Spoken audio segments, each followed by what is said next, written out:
Hello, my name is Sally Caselli. In this comprehensive tutorial, we'll go over some of the basic stuff to start with and then understand some of the concepts and features of Microsoft Word 2016. Please hang along here throughout the whole tutorial and view as many of the modules as you can. This is designed so it can enhance your resume and understand how to use the latest version of Microsoft Word effectively for your job and in your career.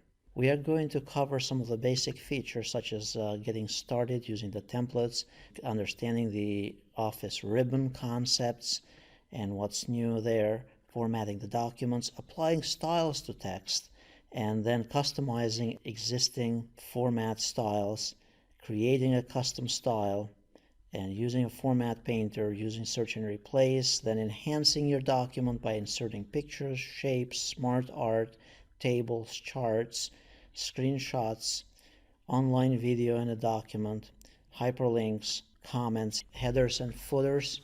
Then we move into inserting page numbers, text boxes, and files from another document, a cover page, a page break, and then how to enhance the document, such as applying themes to the whole document, and also how to change the formatting of the document by changing the margins and changing the orientation, columns in the document, formatting the paragraph, and then using references for your document, such as table of contents, creating citations and bibliography, and then also doing mail merges, such as for labels, envelopes, and email merges as well.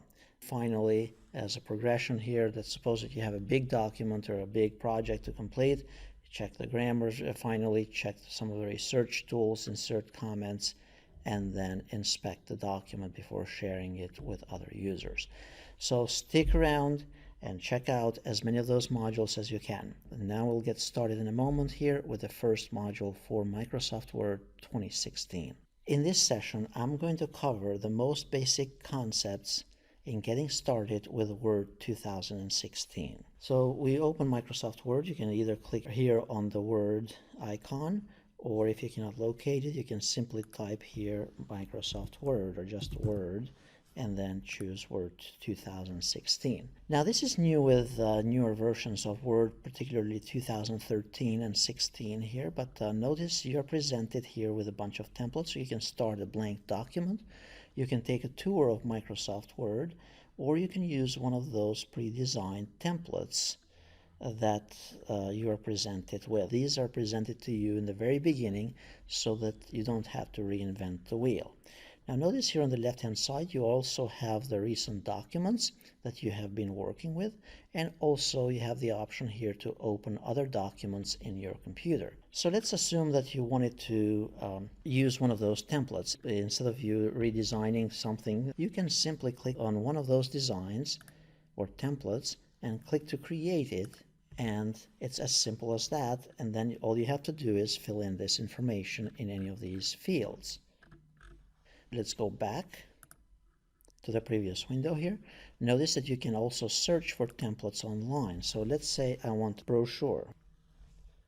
Type in what you want, and then you'll see here a listing of designs from the web. All you have to do, like we did earlier, you can click on it and then it will open up and change it. Notice you also have these options here on the right hand side, so feel free to check those out as well. Open it. Now click on create. Notice it has all the components and you do not have to reinvent the wheel. So the third scenario here is how to create a new document. So of course, let's assume that we don't need these whatsoever and we are starting from scratch. You'll find Microsoft Word and you'll click on a blank document. Once you click on a blank document, now you're presented with the interface for Microsoft Word. So before we get any further here, I'll just take a couple more minutes and explain just some of the components that exist here in Word 2016. It's very similar to the previous versions that you're used to using. However, it probably helps for somebody who is starting. So notice here, you have these different tabs here on the very top. You have the Home tab, the Insert tab, you have the design tab, the layout tab, and so on. The tabs here, along with all of these different icons within each one of the tabs, and those icons are simply different functions that you can perform in a document using Microsoft Word. Notice that those functions are also grouped together. So for example, all the stuff that has to do with the fonts, it's under the font block here, or grouping. Anything that has to do with paragraphs or styles, it's under the paragraph grouping here, or styles grouping. If you go under the Insert tab, similar thing as well. You have here anything that has to do with illustrations, it's in its own grouping, and so on. So the way those tabs work, they are organized in the order that you'd most likely work with in a document. So particularly if you're working on a brand new document, you're going to create the content, format the text, paragraphs, apply some styles, then you're going to insert stuff to the document, such as pictures and tables and such, and then you're going to change the layout of the document, you're going to add some references, potentially you might be doing some mailings and so on, and then finally you might be doing some review for it, checking spelling and such. And then under the View tab here, you'd be able to read it to finalize before you send that document or project to somebody. So again, the concept to understand here is that they are organized in a certain way, the icons are grouped together, and the tabs are in a specific order depending on the work that you're doing. Notice also you have the File menu. This is back from, if you remember, in Office 2007, that was taken away. Notice you have some additional options here, how to save the document, how to print it, share it, export it, and so on. Notice if you wanted to change also options within your application, you'd go under Options here, and this is where you can customize additional settings related to Microsoft Word in your computer. Now you could change here, for example, the themes, or you could change the display, and but one of the things that you might want to change, you might end up changing at some point, is this save location as well. So just check those out, and nothing is going to be broken as long as you potentially take note of what you're changing. Now here on the very top left, you have what's called the Quick Access Toolbar. The Quick Access Toolbar has the most commonly used functions here, and you can customize this to add additional items as well. So notice I clicked here on the drop down, you can put here the email icon or attach icon. Now if you wanted also an icon here, let's say for inserting pictures, well, all you have to do is you right click here and choose to add it to Quick Access Toolbar, and now the option to add pictures, it's added to the Quick Access Toolbar. So again, Quick Access Toolbar, it serves for you to get quickly to whatever you need to do. Another thing to remember here is that notice we don't see the ruler anywhere in this document. So this is the area, of course, where you type your document and such. So if you need to view additional components here, you can choose to, under the View tab, you want to customize to show the ruler for the document. You can even have grid lines if you needed to, and navigation pane as well if you needed to.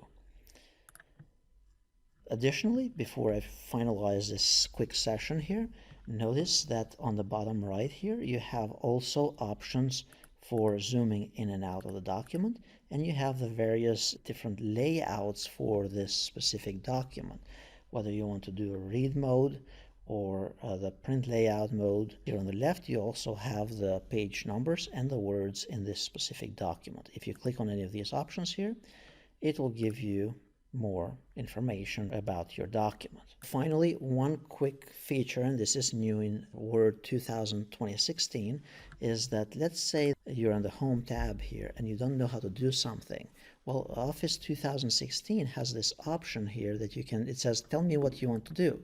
So if you wanted to change, let's say, the margins, you simply type margins here, and notice it gives you all the potential options here. So you don't necessarily have to know where an option is, even though I'm going to explain it in this tutorial. So you click here on Adjust Margins, and it gives you all the different options for margins, even though you're not in that specific tab. If you're not sure as to how to do something, you can also click here on Get Help on Margins, and it'll take you to the online help for Office 2016 directly from Microsoft. So some of those options, we'll learn them as well as we go, but I thought it would be helpful for you to know about this feature. Tell me what you want to do. So hopefully that is helpful. Stay tuned. We'll get started in a moment. The next segment here on getting started with a document, doing some of the basic functions in a document.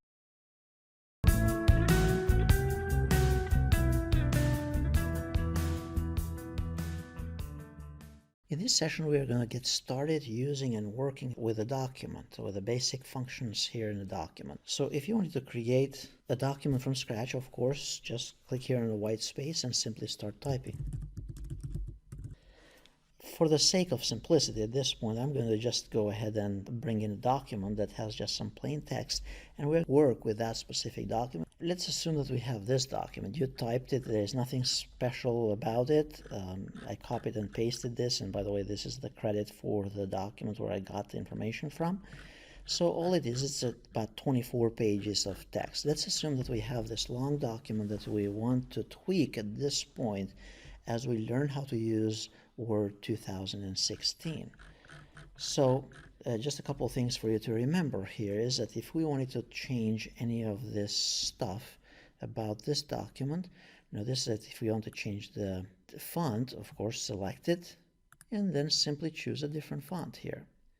Change the size. Notice that some of the icons, you can make it bigger or smaller. Notice some of them, they also have a drop down that you can customize to make everything lowercase or uppercase. Or, for example, in the case of the spacing here or the font, just as a key concept here is that there are additional options and drop downs. Additionally, remember there are also these options here to expand and customize, for example, anything related to the fonts. And this is very similar to the old interface. So as you are working with text, so let's assume that this is your text that you are working with. Notice that as soon as I release the mouse after I select the text, there is this mini toolbar. The mini toolbar has some of the quick options that you could potentially use here in Microsoft Word, whether it's related to the font or some of the basic functionality to it, so that you don't have to reach with the mouse up here on the top or under the ribbon, but you're basically tweaking this simply without moving the mouse too far. So again, you select it, the quick mini toolbar shows up, and you pick the option that you want to utilize. The other thing as we get started here is that if you're not sure as to what something does here, remember that you can always hold the mouse on the icon and it will show you what that does. So it gives you a description of what that function is and what it does. I could select those, and this is basically using the bulleted lists. So if I want just simply dots here, notice I just selected the text, chose this. If I want a different particular kind, I can simply click on the drop down and pick one of those. Or if I wanted numbers, you can do it like that. If for some reason you want to customize something within the bulleted list, you can change the levels. You can customize down here as well by set the numbering style and things of that nature as well. So the tip here is that the computer is not going to break. Just tinker with all the different options. If you want to learn the program and the application here, click on the various different options and see what they do. That's the best way to learn an application on your own as well, besides following this tutorial, of course. So in the next segment here, I'm going to go over how to utilize styles in formatting text and making it easier to provide consistency in the document and save you time. So stay tuned for the next segment.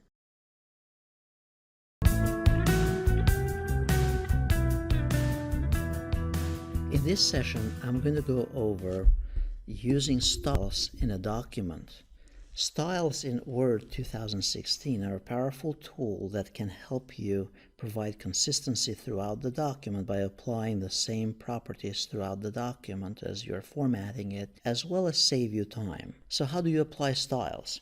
All you have to do is you select the section of your document here, and let's assume that we want to make this heading number 1. So simply click on heading number 1 here, And by the way, these are the list of styles here. Notice you have a drop down as well here to see the other styles in the document. Now this feature here of you holding the mouse on the text here, this is called the live preview. It gives you a preview of what it would look like if you were to select that option before you even click on it. So let's assume that we want this for heading number 1. So you basically go throughout the document here and you apply the different styles for this particular document. Now, my suggestion is that you apply heading 1, heading 2, and heading 3 styles and so on throughout the document. The reason for that is that later, if you have a long document, you can also create a table of contents directly from the styles that you applied throughout your document. And the table of contents will be generated only if you have heading 1 and so on styles. Now, if you don't like how something looks like at this point, what you can do is that we'll go and modify the style to your liking, and then that will be updated throughout the document automatically. So basically, you don't like something, you can tweak the heading 1 style, but you need the heading 1 style to create the table of contents later. I'll also show you how to create custom styles from scratch here in a moment. You get the idea here. We apply the heading styles throughout your document depending on the layout and the organization of your document. So for example, this would be heading 1, this would be heading 2, and then you scroll down in your document and you apply the other headings. So this, let's assume it will be heading number 3. You could even apply this as a heading number 4.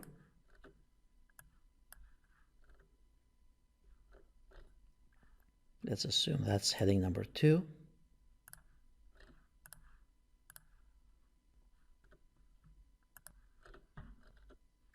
Now notice here we had the technical underpinnings, and then we have the development plan, and then we have the essential information protection. That probably falls under what we covered earlier. So you do that throughout your document. Now, one thing to keep in mind here is that, like I mentioned earlier, if I wanted to change how heading number 2 looks like, and notice if I click here, it shows heading number 2, that's the one selected. To modify a specific style, I have 2 options. I could simply either customize the text here the way I want it. So for example, I want this to be larger. And let's say I want that to be bold. And then I want this to go all the way to the left here. Notice I can go here since I have the ruler showing. And if you don't have the ruler, you can go under View and choose Ruler here. Notice it shows up or it disappears. Go here to the Home tab, and I'm going to move this to the left so that my text is all the way in the left. Now we are kind of deviating what we were trying to do to explain here as far as the heading 1 style, but basically we're tweaking this the way we like it to be showing up. And then I'm going to make this, let's say, orange color so it kind of stands out for us. And let's say I want the font to be a different font. Let's say I want the Calibri here, and I want that to be 20 points. Now what you can do is, now that I have tweaked heading 1 here the way I like it, I can simply select it, and you can right-click on the heading style up here, and it says Update Heading 1 to Match Selection. We're telling the computer to update any heading 1 styles wherever we have applied them, and even though we have not applied them yet, to be however we chose this to look. We click here and update, and now notice if I scroll down, we'll find out here that wherever I applied here, for example, it was heading 1, that has been updated. And notice in the other options as well. Now, if I wanted to update heading number 2, I could do the same thing. I could simply highlight this, change the font, and let's say I want to make that blue, design it however I like it, and then I can choose to update it. And now notice if I scroll down throughout the document here, you'll see that heading 2 has been updated to what we chose earlier. Now, let's say that we still want to tweak this. We want to make it underlined or whatever. What you can do is you can select it, go under heading 2, choose Modify, and then notice you can just change properties. So again, you can modify this 2 different ways. You can either tweak it first and then update it. I think that's the easiest one. or you can simply right click and then tweak with all kinds of other properties here as well. So you can change, for example, I want it underlined, I press this, it will be underlined. You can also change the formatting, the border, the frame, the numbering, text effects, and all kinds of other stuff, and you can tweak that on your own. Just remember, if you change it, you need to also update it automatically as well. You click OK, and now if we scroll up or down here, wherever this was applied in the document, it will be automatically updated with the underlining. Same thing with heading number 3. So we'll go and find the heading number 3 wherever we applied it. So this is, for example, heading number 4. Typically, you can't use heading number 4 until you have used heading 3, but in any case, I think heading number 3 is this one right here. So you can tweak this however you want it again.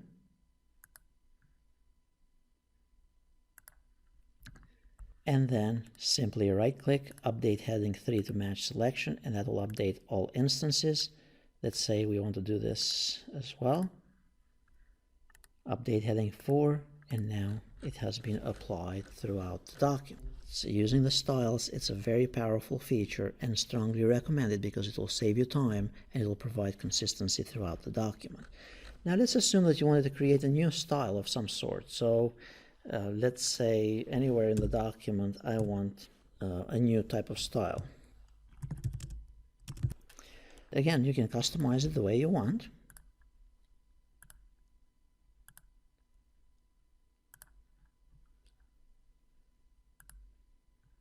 Let's make it something completely different here. And now what you can do is you can select this, and you could click on styles here on the mini toolbar, or you can click on the drop down here on the top under the styles area, and you have an option to create a new style. So you can just give it a name, let's say Sally, and then click OK. Now, if I want to apply this wherever I want it applied, I can simply go and apply the Sally style.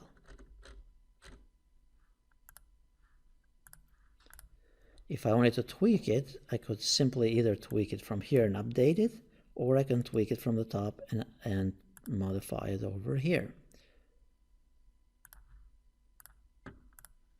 That's how cool styles are. Strongly suggested that you use them in your documents because it's very powerful in creating also the table of contents, and it will save you time and provide consistency throughout the document.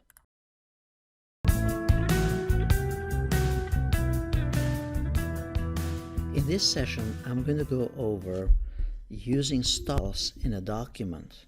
Styles in Word 2016 are a powerful tool that can help you provide consistency throughout the document by applying the same properties throughout the document as you're formatting it, as well as save you time. So how do you apply styles?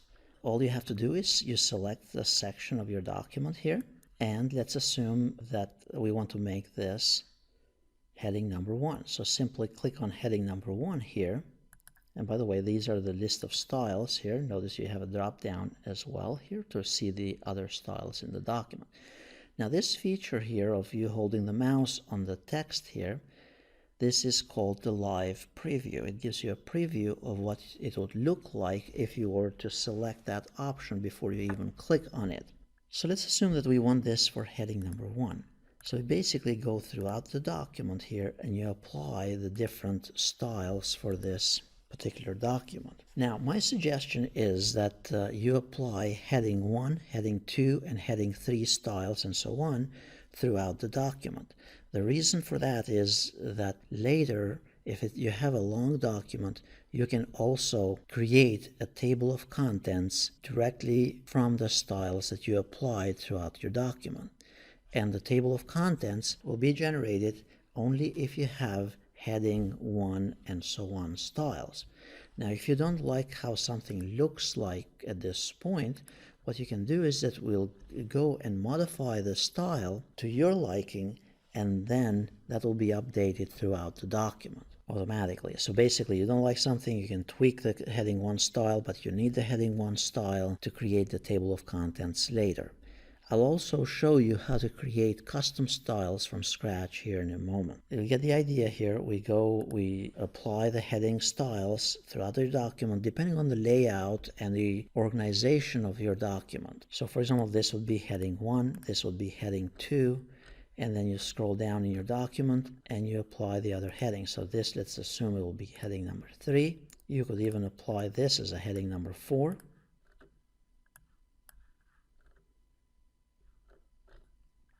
Let's assume that's heading number 2.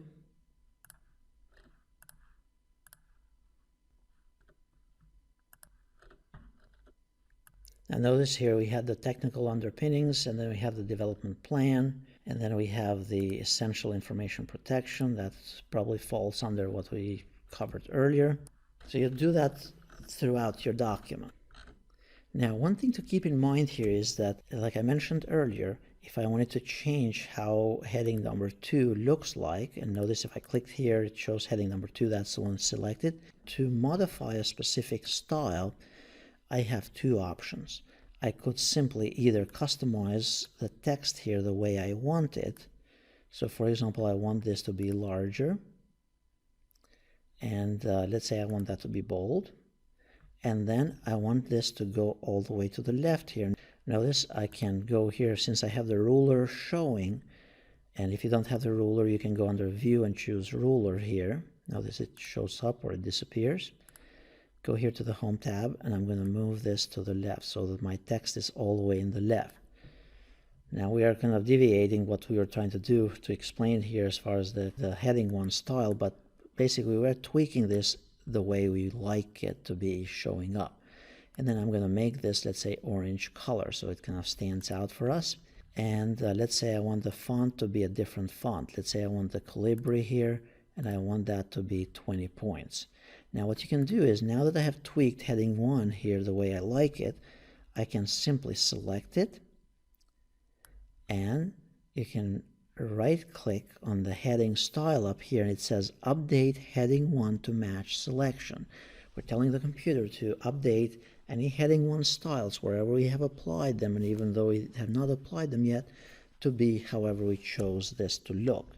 We click here and update, and now notice if I scroll down, we'll find out here that wherever I applied here, for example, it was heading 1, that has been updated. And notice in the other options as well. Now, if I wanted to update heading number 2, I could do the same thing. I could simply highlight this, change the font, and let's say I want to make that blue, design it however I like it, and then I can choose to update it. And now notice if I scroll down throughout the document here, you'll see that heading 2 has been updated to what we chose earlier. Now, let's say that we still want to tweak this. We want to make it underlined or whatever. What you can do is you can select it, go under heading 2, choose Modify, and then notice you can just change properties. So again, you can modify this two different ways. You can either tweak it first and then update it. I think that's the easiest one. Or you can simply right-click and then tweak with all kinds of other properties here as well. So you can change, for example, I want it underlined, I press this, it will be underlined. You can also change the formatting, the border, the frame, the numbering, text effects, and all kinds of other stuff, and you can tweak that on your own. Just remember, if you change it, you need to also update it automatically as well. You click OK, and now if we scroll up or down here, wherever this was applied in the document, it will be automatically updated with the underlining. Same thing with heading number 3. So we'll go and find the heading number 3 wherever we applied it. So this is, for example, heading number 4. Typically, you can't use heading number 4 until you have used heading 3, but in any case, I think heading number 3 is this one right here. So you can tweak this however you want it again.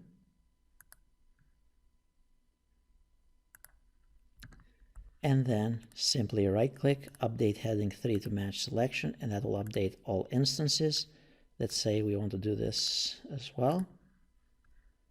Update heading 4, and now it has been applied throughout the document. So using the styles, it's a very powerful feature and strongly recommended because it will save you time and it will provide consistency throughout the document. Now let's assume that you wanted to create a new style of some sort. So let's say anywhere in the document I want a new type of style. Again, you can customize it the way you want.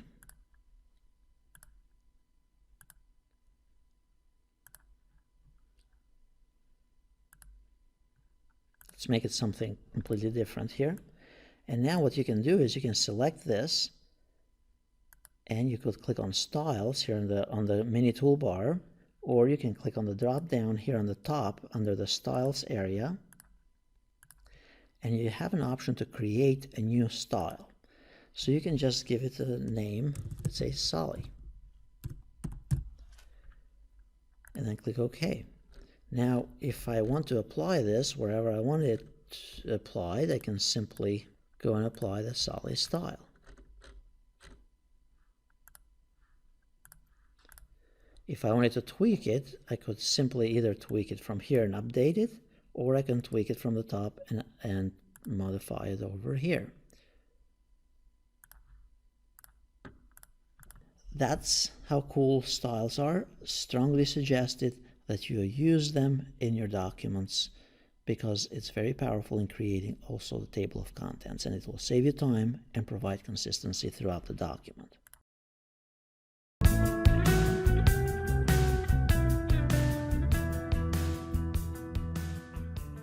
In this session, I'm going to demonstrate how to use the Format Painter in Word 2016. Format Painter, what it does is basically you can format a bunch of text a certain way to look a certain way, and then you can copy the formatting and paste it to another section of text. It's very similar to copy and paste, but the difference is that it's going to copy and paste the formatting properties.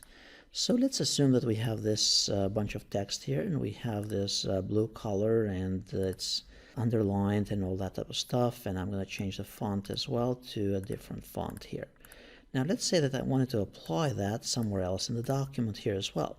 So what you do is you go to the area which has that specific formatting.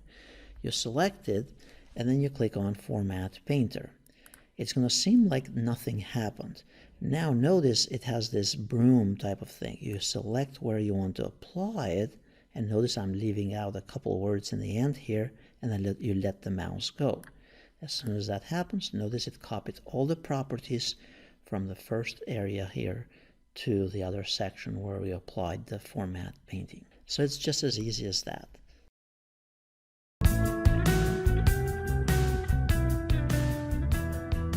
In this next session, I'm going to go over one of the features that pretty much everybody should know if you want to be productive in your work. How to search for something in your document and replace it with something else, but make sure that all instances of it are replaced in your document.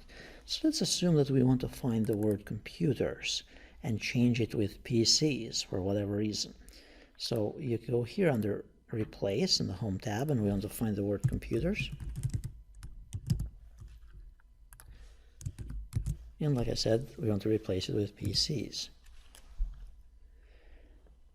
Now notice you have additional options here as well. You can choose to match the case, match only whole words, and you can also use wildcards as well if you need it. That is basically if you want the word computer and to include also the computers and so on. So multiple variations of it. So now notice also you can check on formatting, paragraph, and all kinds of other options as well, specific paragraph marks and so on, and I'll try to demonstrate that in a moment here. So now we click here on Find Next, and that would be the best option here to find, for example, computers here, and it's going to replace it.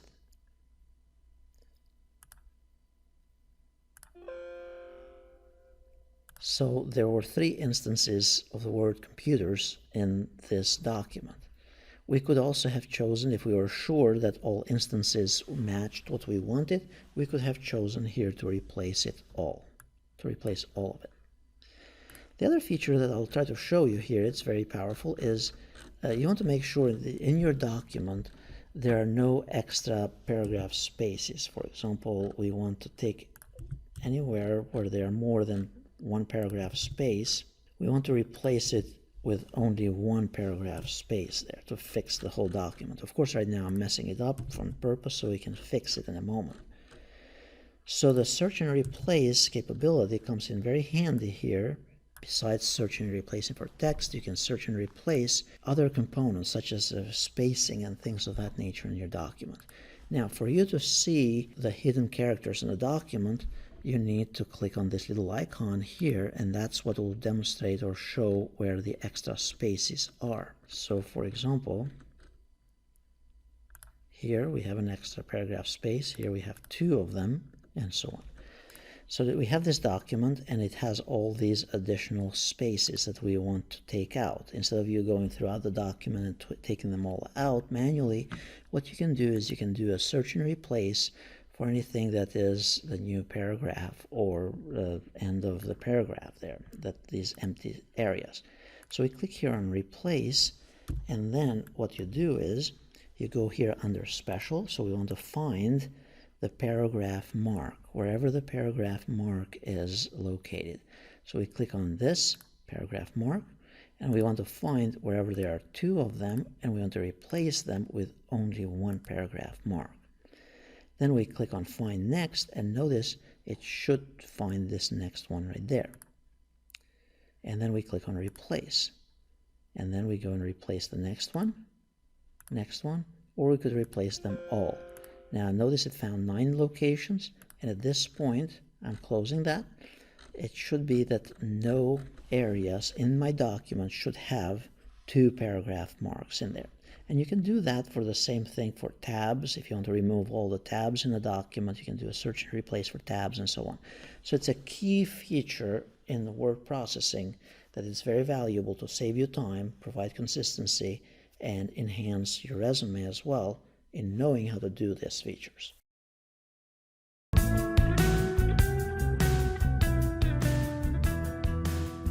In this session, I'm going to continue with the other features of Microsoft Word in order to enhance our document here that we are working with and learn some of those features as well. So earlier we learned how to use the items here under the Home tab, such as the paragraph and format painter and styles and search and replace and so on. So now typically, as we mentioned earlier, you have the Office ribbon that has those features and functions grouped together depending on the task that you are performing. So now that we are done with the basic stuff in our document here, in formatting certain components and applying styles, now we want to insert additional components to it to make it even fancier. In this case, let's go under the Insert tab, and here you can insert all kinds of other stuff, but we're going to start here with the illustrations, and we'll come back to all these other options as well in a moment here. So let's say we want to insert pictures. Now we want to enhance this document, and we want to get some pictures of, let's say, Microsoft Word or PCs or whatever it is that we might want. We go here under Insert, and then we click on Pictures. The pictures, you can get them directly from the computer in this case, because it's going to get them. And notice here I have Office 2016. Notice in this case, this image is quite large, so you can resize it. I'm sure you know how to do this by simply dragging the corners. It's recommended that you use the corner handles rather than using the middle points here, because this resizes it proportionately. Now that the image has been inserted here, if you double click on the image, notice there is a Picture Tools option that shows up, or one of the other tabs here. As soon as we click on the picture here, it opens up with Picture Tools. If we double click, it'll actually open that whole ribbon. Here, these are tools, and they are referred to as contextual tools. Basically, tools that are displayed on the ribbon based on the context of what we are doing. So in this case, we have picture styles. Remember the text styles? We could change and tweak the text within the document. Here we could format this picture by simply applying a variety of other styles to it, depending on how we want it.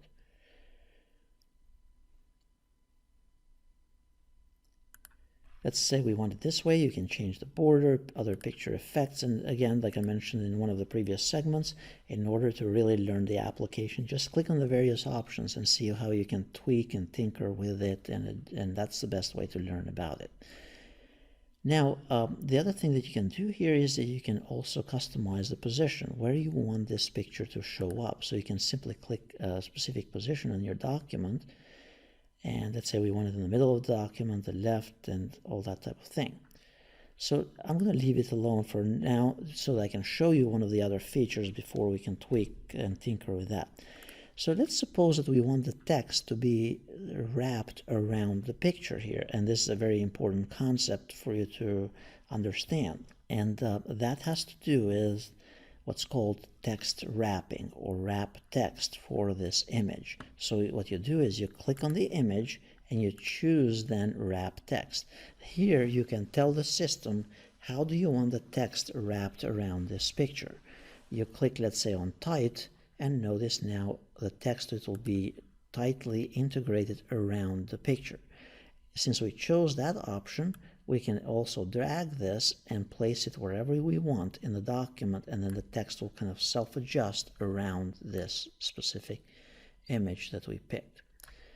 And notice there's also a little icon here next to it to choose the different layout options, and you can apply whichever option you prefer in that case.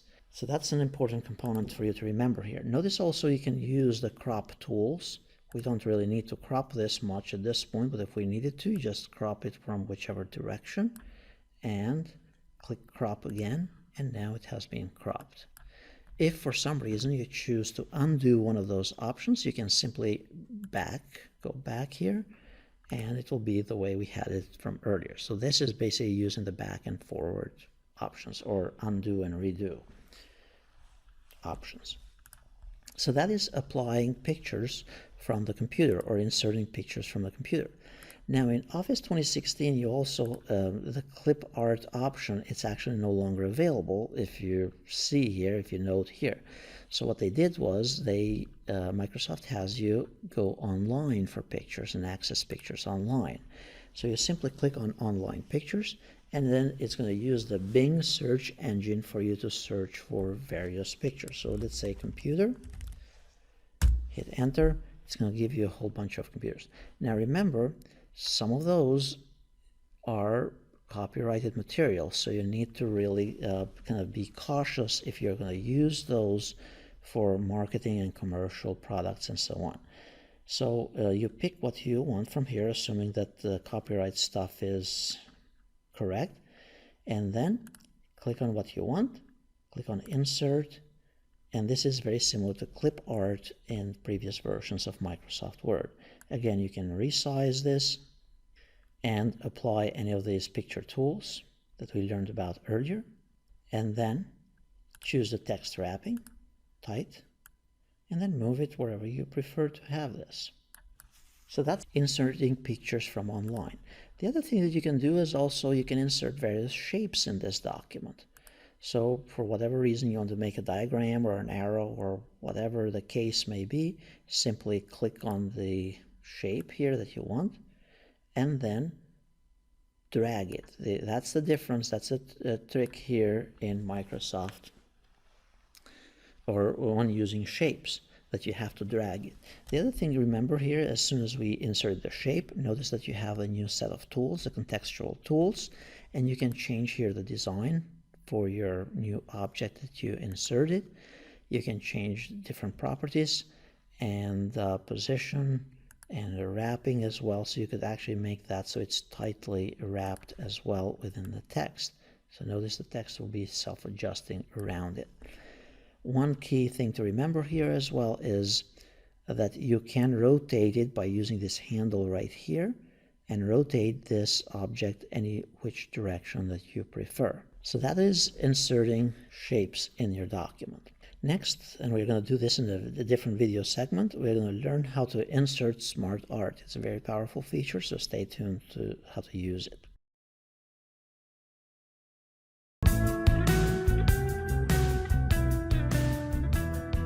In this next session, we're going to learn how to use Smart Art in Microsoft Word 2016. Microsoft Word, starting with Office 2007, has this feature called Smart Art. Smart Art is basically a graphic to visually demonstrate or communicate information. So let's say we are talking about computer security, and you probably are familiar with this, the confidentiality, integrity, and availability, or as they refer to as a CIA of information security. Instead of us representing this data in this format by simply using bullets, which seems okay, what we could do is we could insert Smart Art. So you go here under Smart Art, and then you pick one of the designs from here. So you basically could type this. I choose the design that I want, and this will be adjusted automatically. Notice you can close this typing area of the text, and notice you have this handle to show this anytime in the future, or you could change it directly from the diagram at this point. Of course, you can resize it, and if for some reason you do not like this diagram, you can pick a different one and convert it into a different one. Also, you can change the colors. So basically, you're applying different styles, again, to this type of object as well. So as you can kind of see, it's very powerful in representing something. So notice this is what we are representing, but now this is a little bit more useful potentially here for us. So again, using Smart Art, it's a way for you to represent something in a graphical, to communicate something in a graphical way to your audience or to your reader.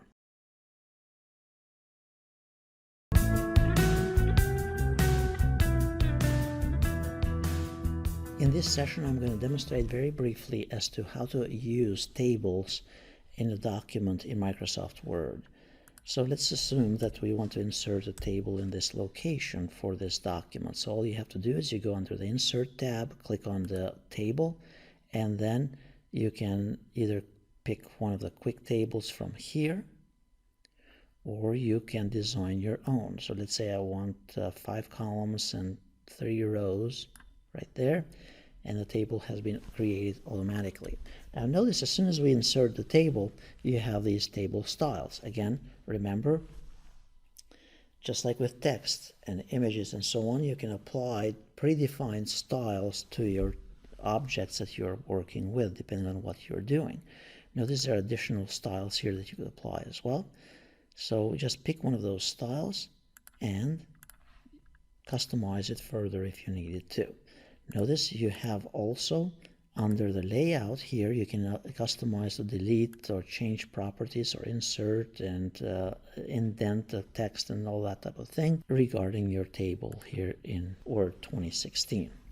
So the idea again is to insert the table, pick however you want it, and then adjust it by going to the Design tab and going to the Layout tab. Notice if you need to adjust the width of each column here, notice here under the ruler area, and if you don't have the ruler area here in view, you could go under View and choose to show the ruler. Now from this area, you can adjust the width of these columns as well. So that's basically how to insert tables in Microsoft Word.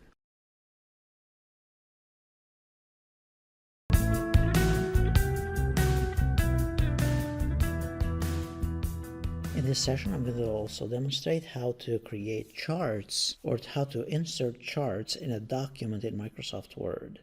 A lot of times when you're creating a report or major document or whatever, it may involve in using data as well. And by the way, I'll have another video on importing linking Excel with Microsoft Word. That's another tutorial that will be coming shortly here, but this is basically how to insert a chart within a document. So we click here on Chart under the Insert tab, and then basically you pick the design that you want for your chart. Notice you have a live preview of whatever the chart is going to look like. So let's assume I want just a column chart for now, and then click OK. At this point, notice as soon as it inserts the chart, notice you have this Excel-like data entry form here. So it says Series 1. Well, maybe you'd want the months here. So basically, you have to plug in the data at this point. And then let's say this is the average sales in millions, for example. And you get the idea. Then you'd plug in the numbers. So let's say this was 7.8. In February it was 2.7. And in March it was 6.9. Now notice the table here is being updated automatically. Now the other thing to notice as well, and I'm going to try to make this bigger or navigate through a little bit, notice that we don't need this category 4. What we can do here is that we can actually exclude that. So instead of deleting it, because if you deleted it, notice what happens. It just leaves it still there, but it's just going to be blank. What you need to do is you need to move this blue area, hold the mouse on it until it changes to double arrow, and then drag it up. And let it go, and now notice the chart, it's going to be automatically readjusting for your display here in your document. Now, if I click outside of the chart here or close this at any point here, notice now it's ready and I can resize this however I want. You can change the title, of course. Now, if you wanted to change additional properties for this, you can double click on it again. And notice you have the design area and you can change and utilize a different style again for your charts here. And you could tweak this however you need it to. Make it much fancier, as you can see. And you can change also the quick layout if you needed to. You can change colors if you prefer to, and other options as well as editing the data here as well. If you don't like the same type chart or type of chart that you picked, you can change it from here. Notice there's also another tab here under contextual tools where you can adjust the formatting for this. And keep in mind here for the chart as well, under the formatting, there's also the option for text wrapping. So text wrapping, it's a really important concept to understand for all types of objects that you use in your document. So I choose here wrap tightly around the text here, and now notice the chart can be part of my document.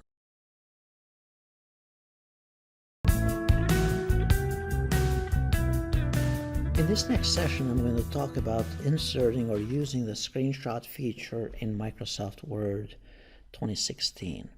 So let's assume we have this document here, and now we want to insert a snapshot, whether we are doing documentation on how to do something or whatever the case may be.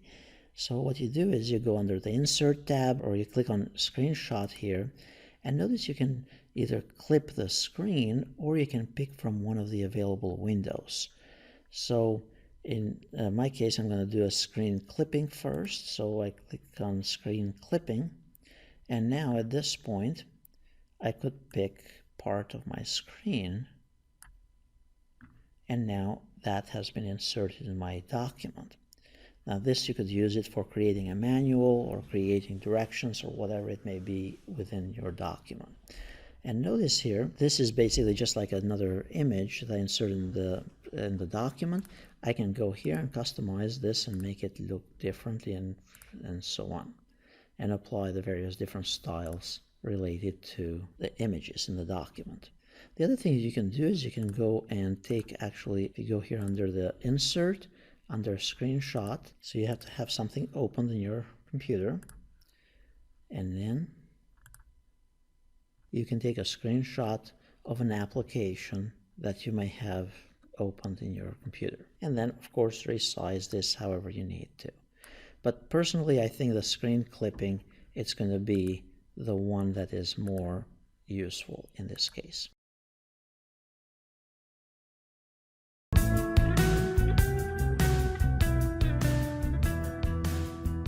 Another cool feature in Word 2016 is the ability to insert media directly from online, such as a video from online.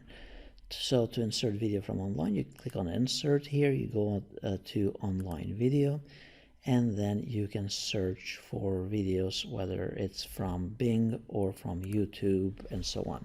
So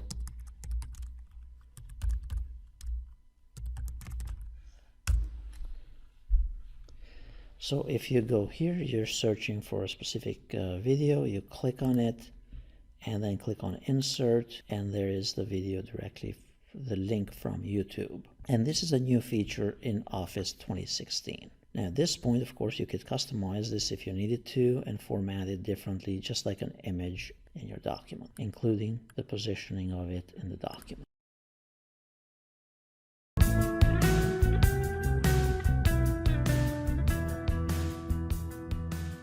In this brief video, I'm going to demonstrate how to utilize the hyperlink feature in a document in Word 2016. Well, it's basically you're linking to a document or to a resource outside of your document here. So let's assume we want to learn how to customize privacy settings in Windows 10. And we want to have a link so that whoever we send this document to, they can go and click on that link and go to that video directly online, or to that article directly online, or whatever it may be the case. So what you can do is you can simply select the text that you want to hyperlink, and then click on hyperlink, and then instead of directly linking to an existing file here, you can link to a URL to a web page out there. So now what we do before we can do that part, we go here to the web and we find the video that you want or the article that you want, copy the URL. Now we bring this down, and then here under the address that we opened earlier, we can open it again. So I have highlighted this, click on hyperlink, go ahead and paste it in there, and then click OK. Now at this point, notice that it says press Control click to take you directly to that video. So if I do Control down, hold down the Control key, it will take me to the video or to that article on the web. So that's how you use hyperlinks in a document. And this was just to the website, to a web document, but or to a website, but you can also link to a document in your computer as well.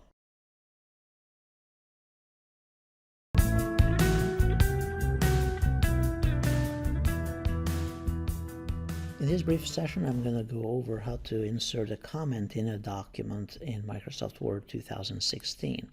So let's say in this link here, I want to make a note or a comment. I'm reviewing this document for someone and I want to make a comment for it. So all that you have to do is you go here under the Insert tab and you want to insert a comment. You select the text area and you click on Comment. And you could say, and so on, or put something else. And then you go to other places in your document as well, and you can put additional comments as well. So this, you could be using it for grading student papers, or you can use it for making comments for other people that you're collaborating with. Now, if for some reason you don't want that comment in there anymore, you can simply right-click on it and choose Delete Comment. Or if you were to go under the Review tab, and it's in Office 2016 that Microsoft actually put it in the Insert tab here, but it's also under the Review tab here, and you can choose to delete a comment or create a new comment. Now that we deleted it, it's all gone. So that is basically inserting comments in a document. It's more for collaboration and working in a team and so on.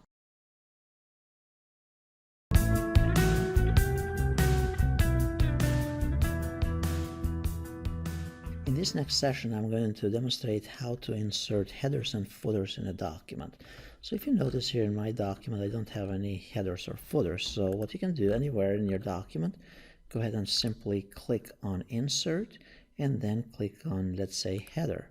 Now notice, as soon as you click on the drop down, you have all these different templates. Now this depends from version to version. Now with Office 2016, there are more options in here for you to utilize. So pick any of those designs, and basically you put in there the title of the document And this has the date field in there, but you could change that to insert additional options in there instead of the date field. Or you could simply pick a different design. So if you go here under the insert and choose headers and footers, if I wanted a different design here, a different header, that's my different header. Now for inserting a footer, go under insert and then choose footer, and then choose the type of footer that you want to apply to your document. And there's my footer here. In my case here, I didn't, when I chose a design, under insert here for footers, it's not giving me a complete preview for some reason. I think it's because of the resolution that I'm using here for recording, but you should also be able to see in here a little preview of what it would look like. Now notice as you're in the header or the footer area, so let's say we go to the header here, double click on it. Notice they have the contextual tools for the header and footer area. So you have the formatting of the header and footer. You can change the design however you prefer it, and other components as well. But you can also have here the type, under the design here, the design tab, you can choose. So if we go to the very top, and notice you have to be slightly outside of the box here, but you can choose to make it a different header and footer on the first page if you want a different one for the first page. And then notice right now the first page doesn't have that, but there are other pages they do. So this is if you're doing a report, you don't want the header on the first page. That's how you'd enable or disable that. And also you can change to it for odd and even pages from here as well. Notice that you can insert other stuff here, for example the page number, the top of the page or in the bottom of the page or whatever, and so on. You can also change to insert here other quick parts such as document properties, whether you want the author or whether you want the date or the status or the title of the document and things of that nature as part of your header and footer as well here.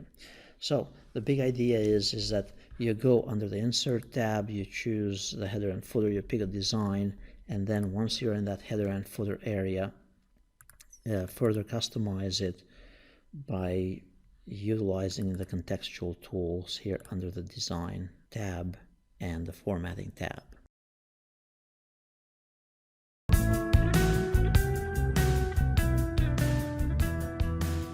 In this next session, I'm going to demonstrate how to use a text box in a document in Microsoft Word 2016. It may seem very simple and basic, but it's actually a pretty cool feature, especially in the new version of Microsoft Word 2016. So what you do is you go here in the document, wherever in your document, and let's say we want to insert a text box. So you go under the Insert tab, and then you go under Text Box. Now here you have different types of designs that you could pick from. So let's say I like this kind of design here. Notice it has a cool design there. All you have to do is just put some text here.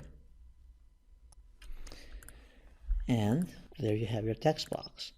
If you wanted to change it or make adjustments to it, again, remember the concept is that you can double click on it and click on the various tools related to this particular object, and of course using other functionalities as well, or options within this. Remember, you can always resize it and move it wherever you need to move it. So that's basically using a text box within a document.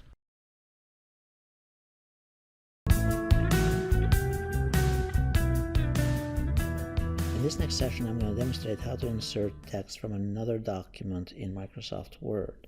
A lot of times we have two documents and we want to merge them together. Of course, one of the ways is to copy and paste the document from one to the other and so on. But how do you do it? By using the commands or options in here. So the way to do that is by clicking on the Insert tab here, and you go under Object, and besides inserting an object, you can insert text from a file. So text from a file, then you go ahead and find the other file, and notice it's just going to paste it in here. So now I had 20 pages, now I have 46 pages in my document. So it's as simple as that. Other things that you can insert here, and since we are in this session, let's learn as far as that you can also insert additional components such as equations in your document. or additional symbols here as well.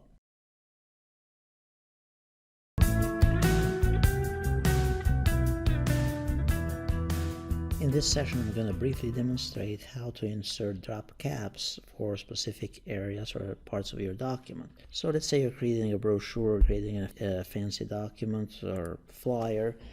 What you can do is you can go to wherever your paragraph or the text is that you want to have a drop cap, go right in front of it, click on Insert, go under Drop Cap, and then choose the style that you want. And then repeat that basically for other sections of your document. And that's how you do it in less than a minute.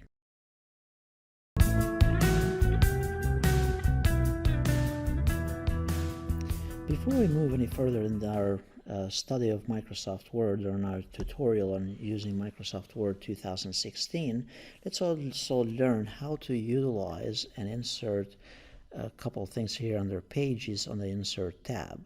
So let's learn how to insert a cover page. The cover page, all you have to do is click on Insert here, and you have various templates or designs that you can apply to your document.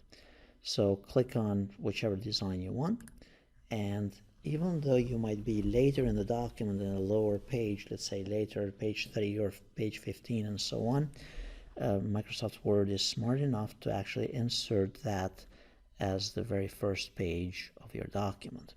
Now here you could simply put the subtitle, change the image if you prefer to, put a little abstract, and then you're all good to go with the cover page for this specific document. Note as well that if you had page numbers, or if it had already the headers and footers, it's not going to apply them to the cover page because that has the cover page properties applied to it.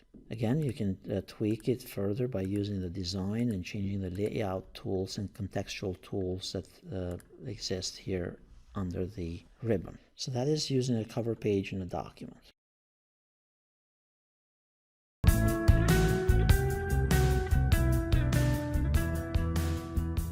In this session, we'll learn how to insert a blank page and a page break in a document in Microsoft Word.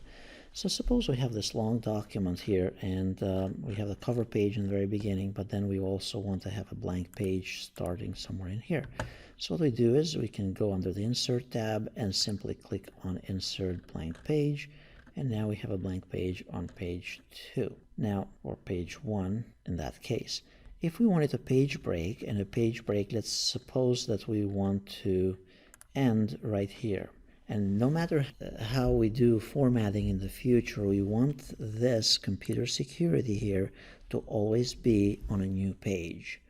So in order to do that, what we do is that we put in here somewhere, we put in under Insert, we can put a page break.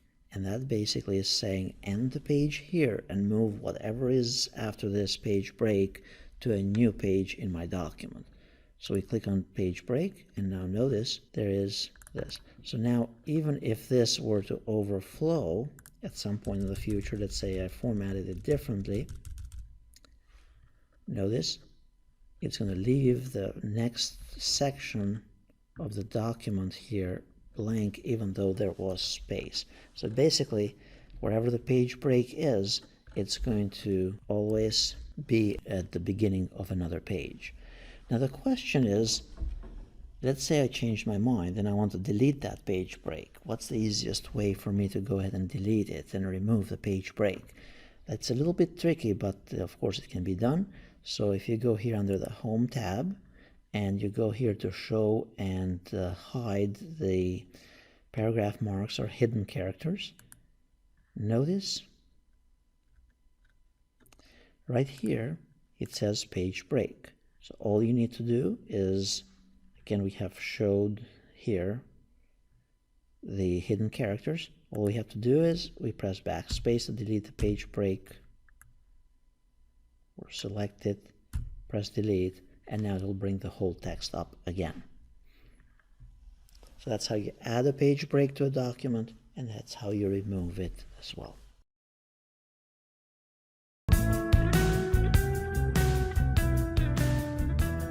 In this session, I'm going to demonstrate and utilize the design feature in Microsoft Word 2016. This is a new tab in this version of Microsoft Word, and we have this option for design.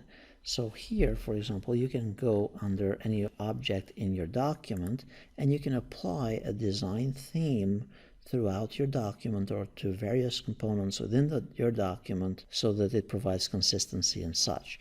So basically what you can do is go here under design and then select an object in your document, and let's say I want to make that the title. Notice this is a live preview. That's how it's going to change whatever I'm trying to tinker with here. So what it's doing actually is that it's formatting my complete document here to look a certain way with certain pre-designed components. Notice how each is shifting here. Everything is kind of shifting in my document, whether it's the styles here for heading 1, heading 2, or other components as well. So that's utilizing these themes. Notice it's applying that specific design that I just chose, including it's changing even the text to my document. It's applying it throughout the document. So notice considerations, this was not in blue earlier. The other thing you can do is you can go here under theme, and it's going to color coordinate all the objects within your document. So notice how it's changing here my headings and such depending on what object I'm live previewing here. So this makes it so that all the components within the document, they kind of match together. So notice it matched now the headings, it matched the footers, it matched the graphics, the tables, the other objects that we had inserted in the document here. So it's a pretty neat feature. Try it, and you can customize it further by inserting and changing the colors here and things of that nature. Notice as well that you can change the page color if you needed to. And you can add a watermark as well. So if you're in an office environment and you want to add a confidential or do not copy or whatever else component to it, you can put a watermark to your document. So that's how you briefly utilize the features here in the Design tab in Word 2016.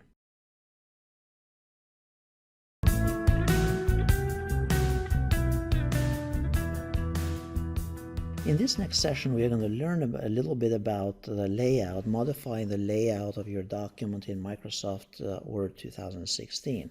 So let's say we have this document, we tweaked the fonts, we tweaked all kinds of other components, then we inserted pictures and all kinds of other fancy stuff in our document, and then we changed the design, and that's why we have this reddish look to it at this point.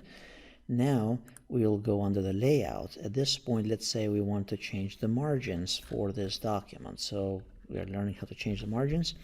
If we go, and I'm going to unhide these paragraph marks at this point, or hidden characters. To change the margins, we go under the Layout tab, and then we click on Margins. Now in here you can pick an existing design or parameters that are pre-specified, for example 0.5 inches on all corners, and click on it, and you'll notice that it's going to apply those changes throughout the document automatically.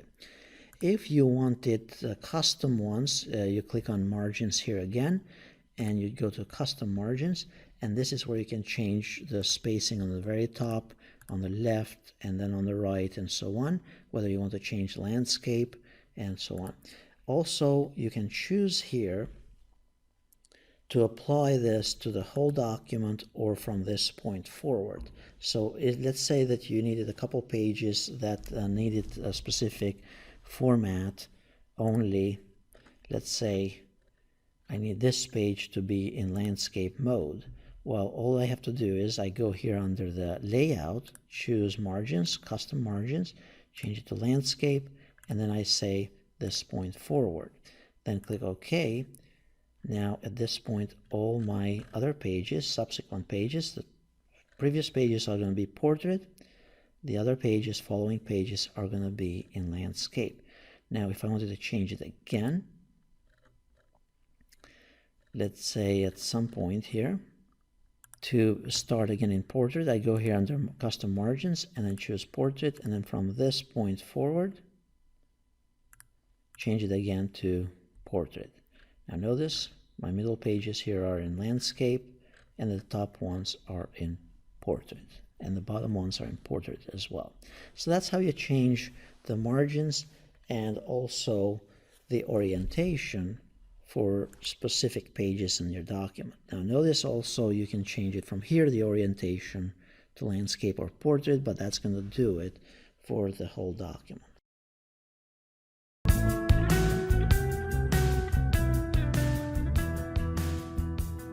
In this session, I'm going to demonstrate how to create columns and basically format your document to use columns and so on to make it more visually appealing. So the way it works is that you can go to Layout here, the Layout tab, and then you go under Columns. And if you wanted just columns throughout your document, let's say 2 columns or whatever you need, you simply click on 2, and then it's going to apply it throughout that section in your document. Now, if you don't want that, and I'm going to undo this part here, you can simply go to a specific section, select it, and then click on Columns, and then click on More Columns, or you can just choose 2 for that here. If you wanted just 2, notice once we selected it, it applied it to just that specific section. The other thing you can do is you can go under Columns, More Columns, and this is where you can customize it even further. Let's say you want a line in between, and you can how many columns you want and that type of thing, and then also where it applies, whether it applies to the whole document or to the selected section or to the whole document as well.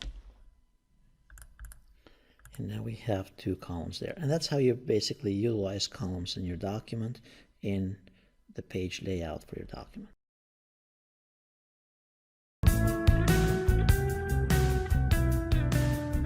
In this session, I'm going to demonstrate how to create a table of contents in Microsoft Word 2016. There are 2 things that you have to do in order to successfully generate a table of contents. First, you have to have a document, and the document has to have sections or that you can apply. For example, it's heading 1, heading 2, heading 3, and heading 4. Basically, you need to organize the document in such a way that it kind of makes sense. Then the second step is that you have to apply the actual heading for those sections. So for example, we have here this section. Let's assume this is heading number 1. So we click here under Styles and choose heading number 1. We're not going to worry at this point as far as how this looks and all that type of stuff. If you're interested in customizing the styles, just check the video on customizing and utilizing styles. Now, if you go to the next one here, let's assume this would be heading number 2 because it potentially falls under this subsection. So we choose heading number 2, and then we go further here throughout the document, and let's assume that this would be again heading number 1. Just tap on heading number 1. That would be, let's say, heading number 1. Here, let's assume heading number 2, number 2. Let's assume this is 3, heading 1, and heading 1 as well.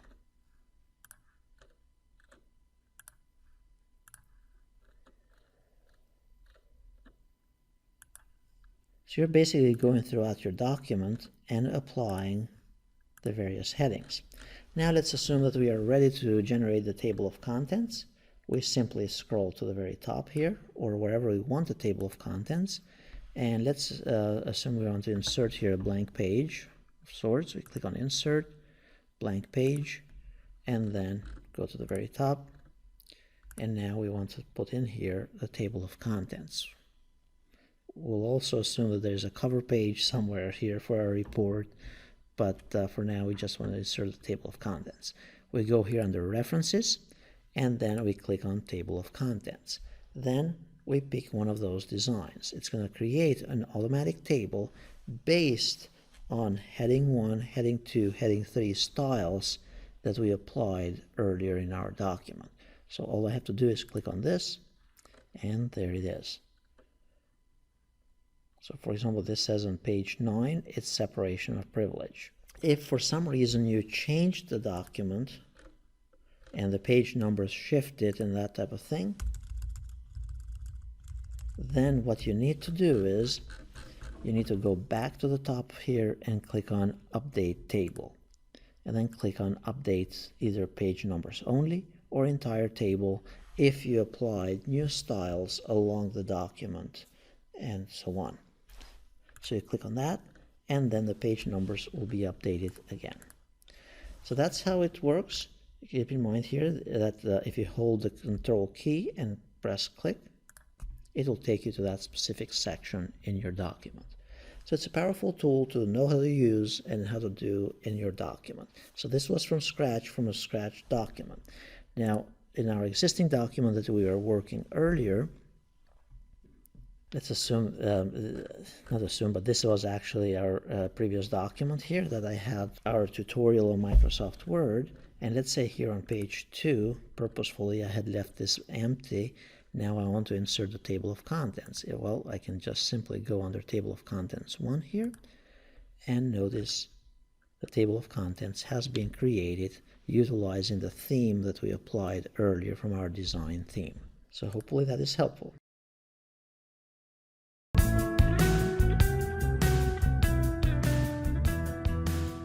In this session, I'm going to demonstrate how to insert footnotes and endnotes in a document. This is primarily if you're doing a long report and you need further explanations and so on, and then endnotes sometimes for papers as well. So to insert a footnote, let's say PCs here, we want to put a footnote for the word PCs. So you go to the word in your document, and then you go under the References tab, and then you click on Insert Footnote. It's going to insert it at the bottom of the page, providing more information about your document. Click on it, and now in the very bottom here it says, it's telling me it's put a number 2 because there was apparently a number 1 earlier in there. Now in here I can put another explanation. Let's assume Dell PCs or whatever, or you can put a link to a website or things of that nature, just any type of explanation. Now, if you're in the same document and you're inserting another footnote, that's going to make it as number 3. If that part of the document was to shift to the next page, for example, this Manager 3 here, for example, let's move this to a different page.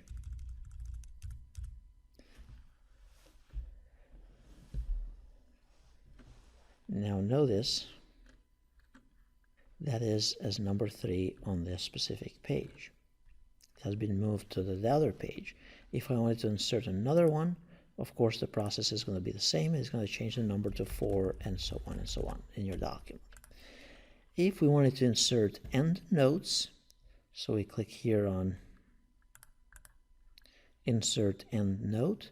The endnotes will actually be notes that are inserted at the very end of the document. So here in my case, I have a 26-page document. This will be inserted at the very end of this document.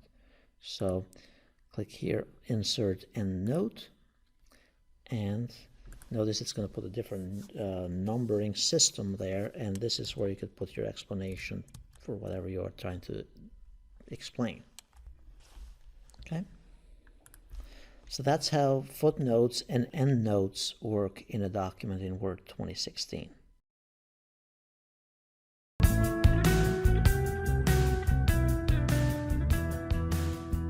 In this session, I'm going to demonstrate how to use citations and bibliography and managing sources for references in a document in Microsoft Word 2016. This is a very powerful tool, and I strongly suggest that if you're a student anywhere, take advantage of this. This tool allows you to insert sources of information for a book or article or other material, where it came from, and then as you're utilizing it for multiple papers, it also builds a repository of the source resource manager stuff within your master list here. So here's how it works. So basically, let's say this is something that we are citing. So let's assume we copied this and now we want to cite it. What you do is you first have to determine what your style of writing is, whether it's APA or MLA. So I'm going to pick at this point APA. Basically, you just have to do this once for all your papers or for that course or whatever you're for that document. And then you click here on Insert Citation. You could insert an existing one or you add a new source. So in this case, let's say it's a book. And the author here, you can click on Edit or you can simply type it here. You enter the title of the author and then you put the year when it was published, the city, and then the publisher as well. You could also insert here additional fields if you needed to as to what volume it is, the number of volumes, the title, pages, and so on. Then you click OK. Notice at this point for the APA style, this is how you would cite this source. Last name, comma, 2016. Now we go to another part of the document here, and let's assume that this was another section that we want to cite. We put in parentheses, and now we go here under citation, and then add a new source. Notice that under the new source, you can pick other things as well. So for example, you could pick a journal article, you could pick a periodical, a conference, or a report, a website, a recording, and so on. All of these are the small technicalities that are complicated to remember, but this is a tool that makes it easy for you how to cite it. So for example, an article from a website, you could simply click here, a website, so a document from a website, and you put in the author. Notice you also have examples here. So in this case, we are going from to the web. So we go here to the website, and let's say this is the article, Can Laws Keep Up with the Tech World? And it was written and published on such and such a date. So now the author, in this case, it would be Bruce Schneier, or however you say it. And then we go to our document, and then we'll just put the author in there. The name of the web page. The name of the web page is the title of the article. I'm just copying and pasting it. The name of the website. So this would be, for example, CNN.com. The year 2015. So actually we want to put the year in there, the date that it was published. So notice it was updated on November 21st, 2015.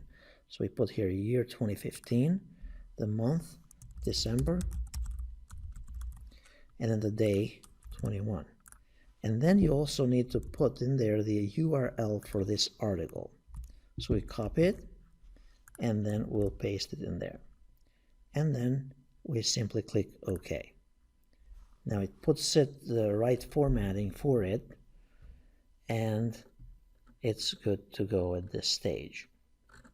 Now let's say that somewhere else, now notice I'm going up in my document here. Let's say that this is my other section here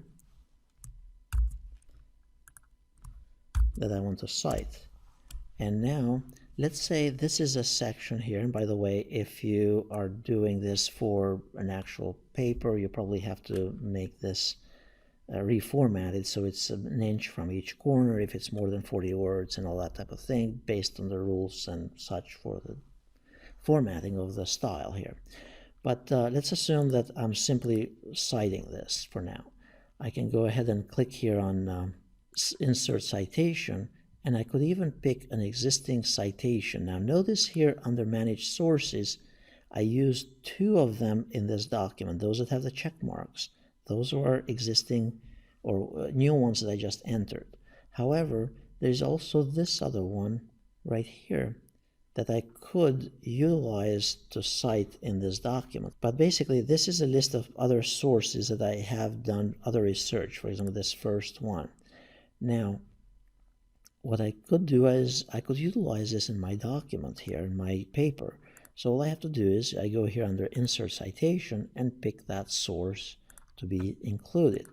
Now, let's suppose that I'm done with all my citations for this paper, and now I want to insert the bibliography or the works cited. So what I'll do is go here to my document and insert a new page. I go and insert, let's say, a page break or whatever. Basically, I'll just do a page break for now. And now on the next page, I want to insert the bibliography. I go under References, and then I click on Bibliography.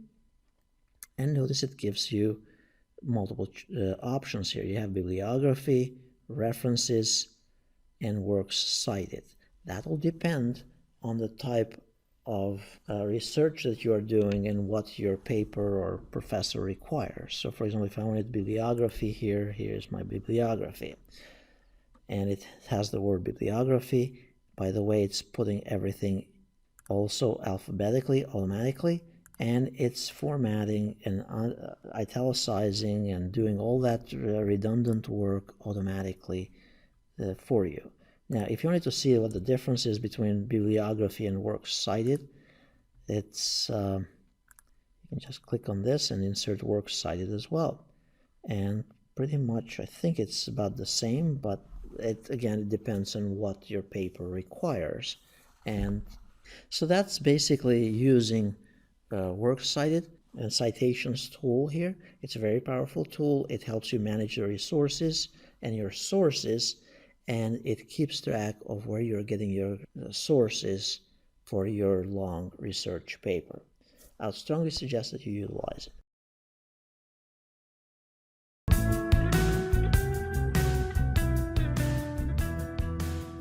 In this very brief session, I'm going to demonstrate how to insert a caption for a specific object in a document in Microsoft Word 2016.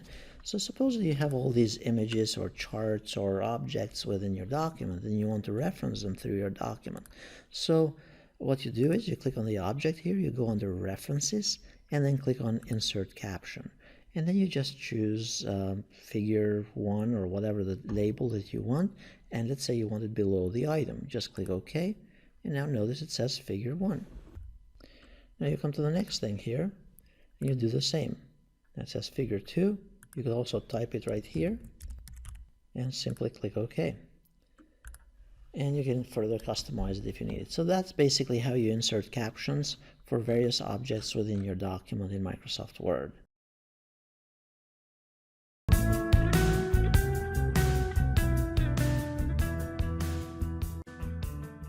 In this session, I'm going to demonstrate how to perform a mail merge in Microsoft Word 2016.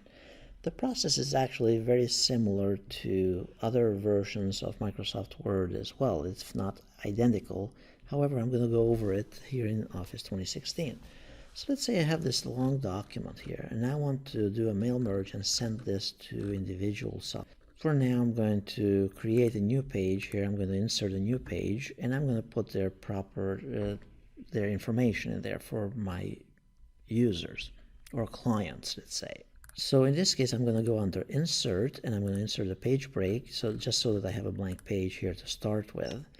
And then in here, I'm going to make it so that this document can be customized for each individual. It has their address and their name and some kind of information as well. And by the way, this doesn't have to be a document like this. It can be a blank document, a letter that you sent. It could be invoices. It could be whatever notices that you send out there. It's very similar to letters that you receive from various companies out there that have your name on top of it. You have to have a document in Word, and you have to have an Excel document as well. And that's best to use Excel. Of course, you can have other options as well.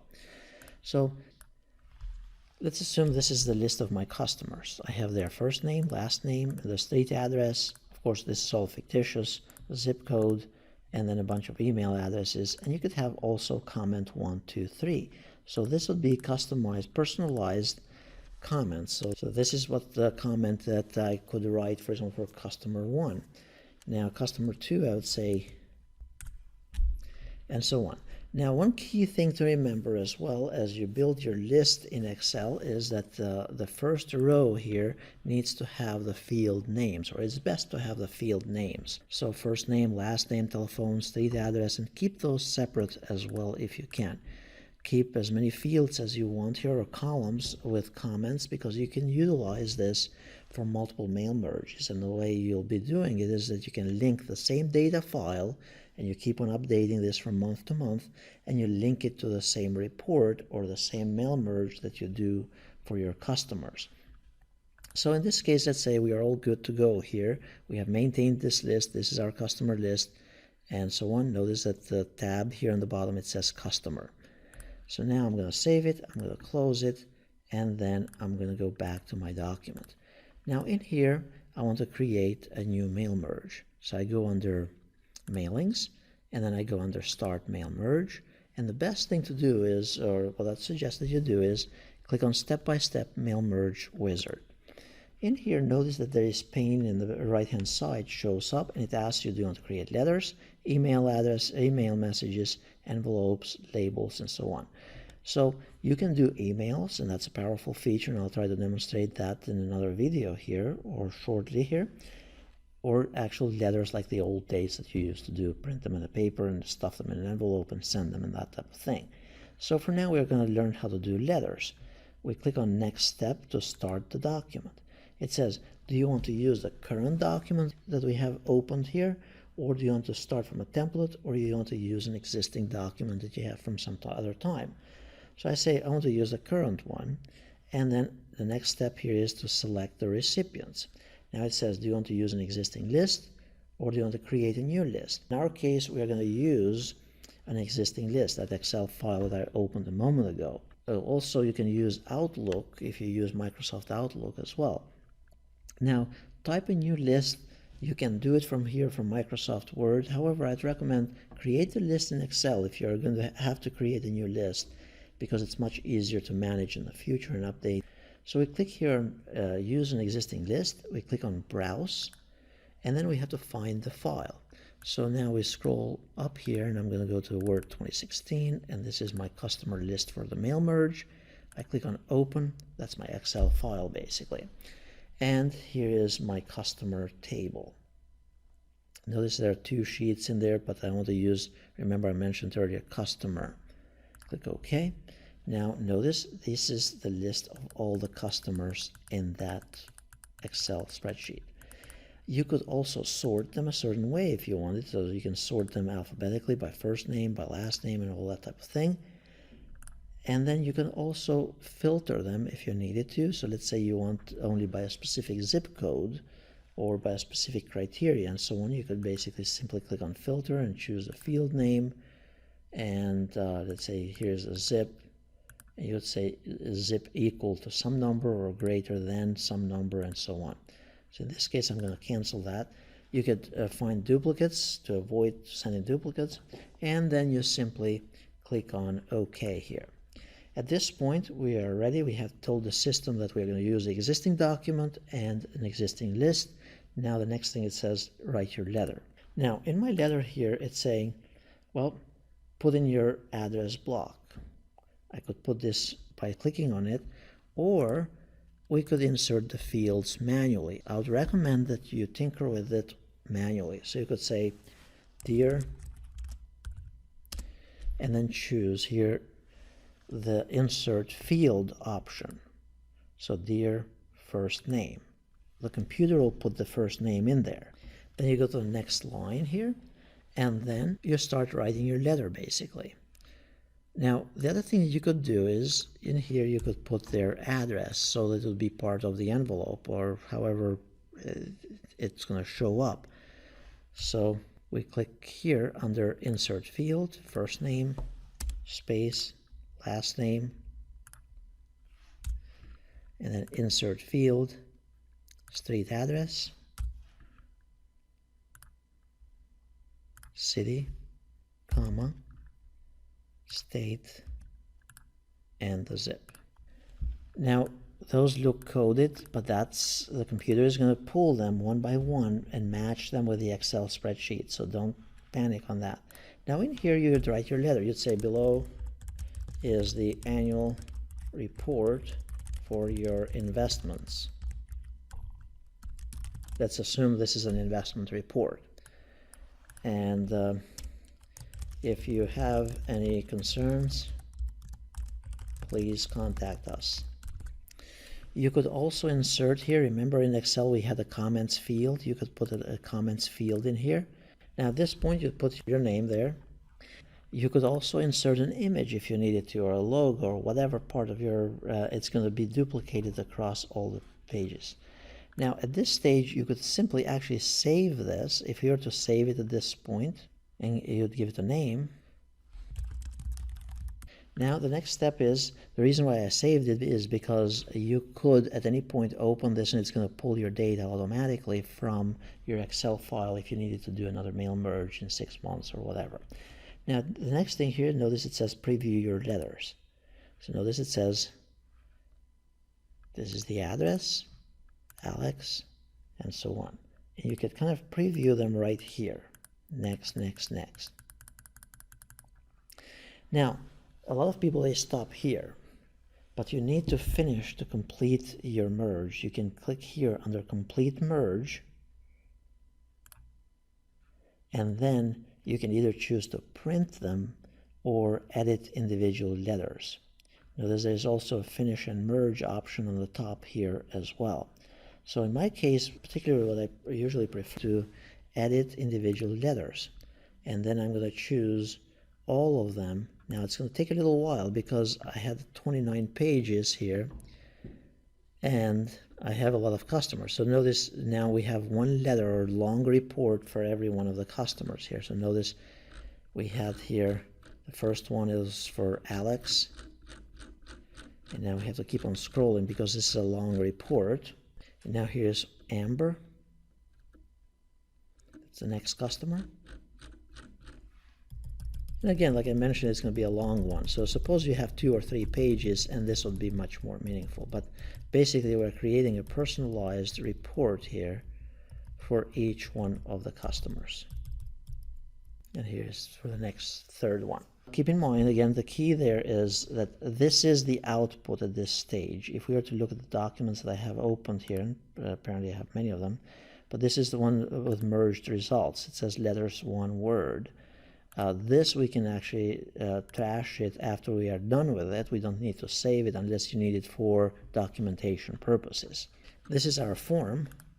So at this point, if I close this and I save the changes, if I go to open this again, so this was the one for mail merge form, notice it prompts you, it says opening this document will run the following commands. Select from customer order by first name and last name. Do you want to update it? Yes. And now it's linking it to the Excel file. Now at any point we can go here under mailings and it's ready. We can simply click on finish and merge, and it's going to merge all of those just like it did earlier. So hopefully that is helpful. And keep in mind, again, before I end this session, that you can always update the Excel file and you can always reuse the form file. The results page, the merged results, you don't necessarily need to save them unless you need to keep them for documentation purposes as to what you sent out.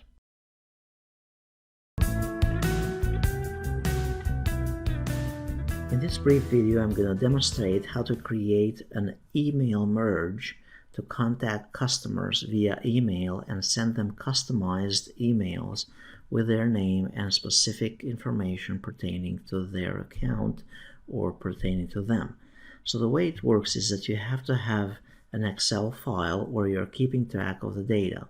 By the way, this does not have to be just Excel. It can be data in Access database. It could be data pulled from another system and so on. It could be data from Outlook and so on. But the simplest way is to have it in an Excel file.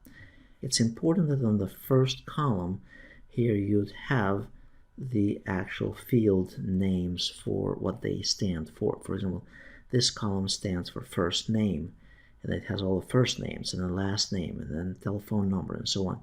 The labels here on the top, we'll use them from within Word when we do the email merge.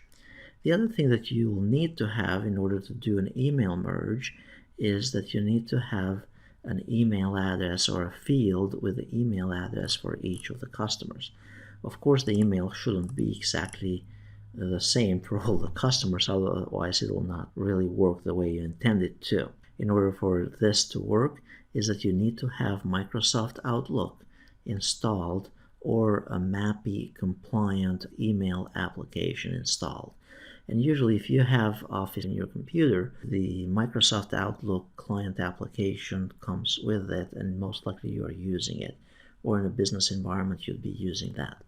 So the way this works is you'd go in Microsoft Word. So we can close the Excel file at this point. We go into Word and we'll create a new document. It doesn't have to be a new one. You can use an existing email or an existing template from Word that you are using. Again, this works in conjunction with Excel and Outlook and Word. So we are using 3 applications from the Office suite. So in this case, we go under Mailings, and then we click on Start a Mail Merge. Then we go under Mail Merge Wizard, and then we go under Email Messages. The process is exactly the same as for creating labels or creating regular mail merge for letters. So the only difference is in the very end when it initiates using Outlook. So in this case, we'll go to next step here. We chose email messages, then start the document, and we are going to use the current document. If we wanted to use something else, we can pick one from here. Then we click the recipients. We have to tell the computer what the recipients. We're going to use an existing list, and we're going to click on Browse to find the list. Then we'll go under wherever we have our Excel file. So you'd know wherever you saved it before, and you'll pick usually the first field that shows up from your Excel file. If your Excel file has more tabs and you're using those tabs, then of course that's what you'd be picking here as well. Notice here it says first row of data contains column headers.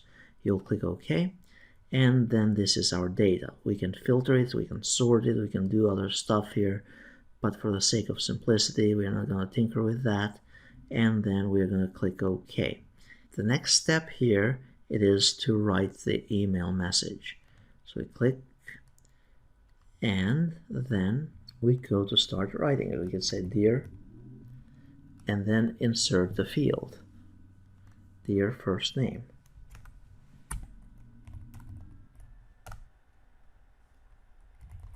And let's assume at this point that the order number was actually this one under customer ID. We're going to mix it at this point a little bit.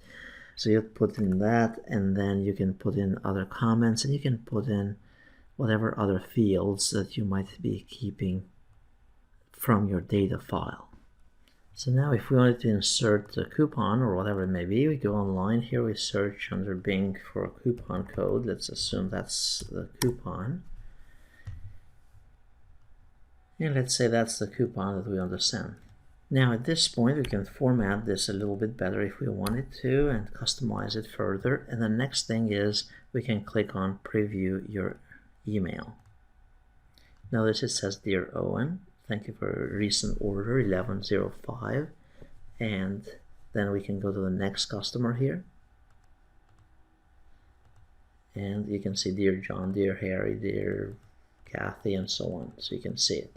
It's going to send them exactly the same email, but it's going to be personalized with their own name and also some kind of pertinent information related to them.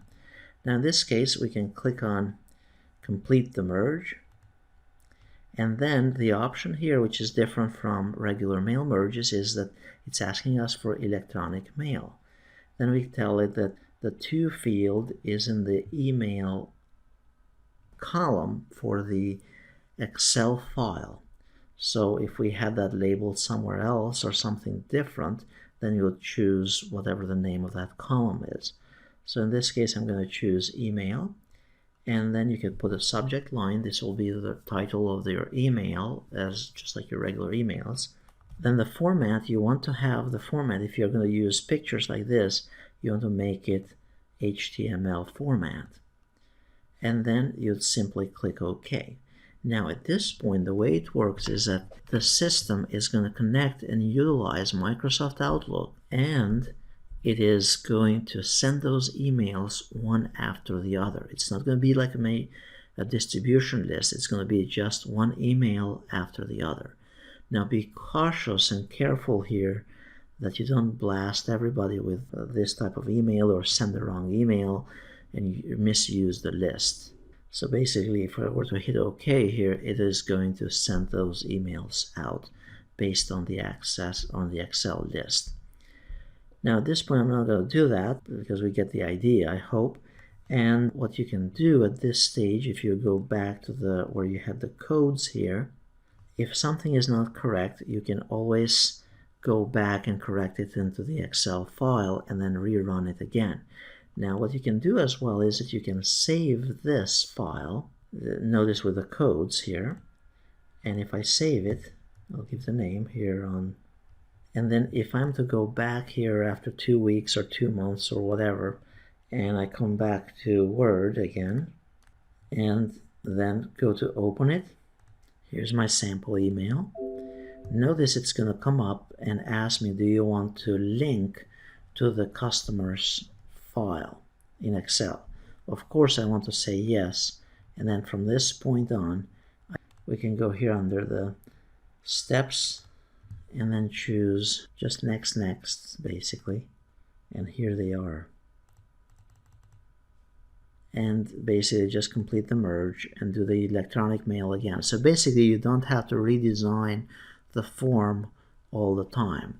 It works exactly the same. You can save the form both in regular mail merges, in label mail merges, and email mail merges, and reuse the same form multiple times, and you just keep the Excel file up to date. And that's it, and that should do it. It's a very powerful tool, especially today and nowadays where you want to save money. Instead of spending 50 cents on each letter to send out, you can send them an email merge with personalized content in that email.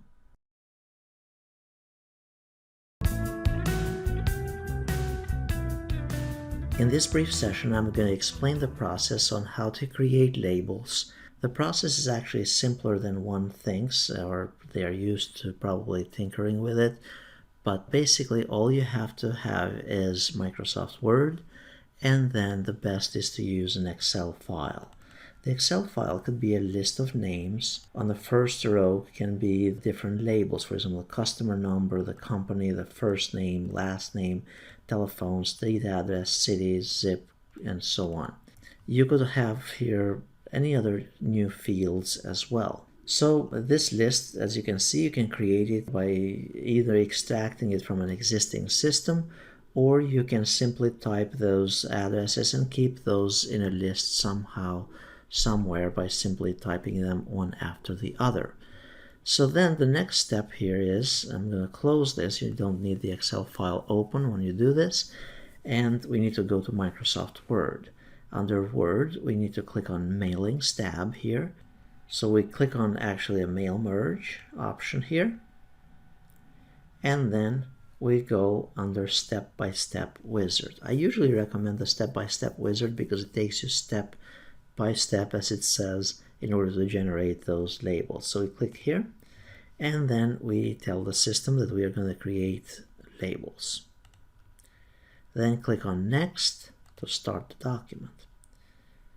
Then the next here is telling us that we are going to use the current document layout, or you can use an existing document if you want, but in this case it's going to be labels just populated with the basic names and addresses. If you wanted something where it says labels with other information, then you can simply type it here on the left hand side. Then the next option here is to choose label options. We need to tell the system what kind of labels are we using for this mail merge. Then here under label vendors, unless you have Microsoft, you need to change it to something else. And usually the most common one is the Avery US letter. Under Avery US letter, notice there are a lot of different ones. And usually when you go to the store and buy those, you'll have the number directly on the label. So it will tell you on the box of labels as to which number it is, which product number. So one of the common ones that we use is the Avery 5160, which tells me it's 1 inch in height and then 2.63 inches. So we click OK here. The next step here in the bottom, notice it says go to select the recipients. So we click on select recipients, and then you can use an existing list, you can use the contacts from Outlook, or you can type a new list if you wanted as well. But like I said earlier, it's easier to just type the list first in Excel and then you just utilize that list. So we go here under use an existing list, and then we go and find it and locate it. Click on browse, and then we are going to go here under week 3, and this is the customer list for mail merge. Now in here there are 2 tabs or 2 sheets in this spreadsheet. Now when I had this earlier, it was the first one, so basically I'm not going to open it again, but it's going to be one of the first ones. Usually when you open Excel, it's going to have 2 to 3 tabs that it starts with. So we'll pick the first one, and these are all the names. You could filter those names if you wanted, but for now we're going to leave everything alone for the sake of simplicity. Then we're going to go, and here on the first one we're going to click on Insert Merge Field. So we go here to the first label, and then we click on Merge, Insert Merge Field, and we say Insert First Name, a space, Insert Last Name, hit Enter, then Insert Street Address, hit Enter again, and then we are going to insert the city, comma, state, and then the zip. Now here is where pretty much everybody has problems, because the labels don't populate through all the fields. So the next thing what you need to do here is we click on Arrange Labels, and then the next thing what you have to do here is click on Update All Labels. So before you go and preview them, you want to update the same information that you see here to all of the labels all over in that same sheet. So the computer will do this automatically for you, and this is just for the labels. You click on Update All Labels, and notice it's a whole bunch of stuff in there. Then we click on Preview Your Labels, and notice the information is posted. If for some reason we want to change something here, we could go back to the previous step where the code stuff is, highlight it, let's say the first and last name, we want to make it bold. Click on bold there. If you want to put the word to, we could do that right in front of it. But then remember to update all labels again, and that will populate all the labels. Then preview your labels, and then complete the merge. You can preview them, how it's going to look page by page by page, but basically the last step what you want to do is complete the mail merge. You complete it, you could print it, or you can click on Edit Individual Labels. If we click on Edit Individual Labels, click on OK, this is the final product. So the final product here, basically, it's the whole merged results. This you shouldn't have to tinker with it. If something is not correct, it is recommended that you go back to your Excel file. I'm not going to save the results here. You go to your Excel file, you change whatever you need to change, and then you come here to the previous step, which, by the way, you can save this form, and you can save it particularly with the codes at this stage, and anytime you run it in the future, it will actually pull from the same list of addresses and list of information. You just have to keep the same file, the data file, and the form, this is referred to as the form file, in the same folder. It's basically the same folder, or linked it, the same structure that it was to start with. And then once you change something, you just go back to preview the labels and complete the merge all over again. So that's how the labels work.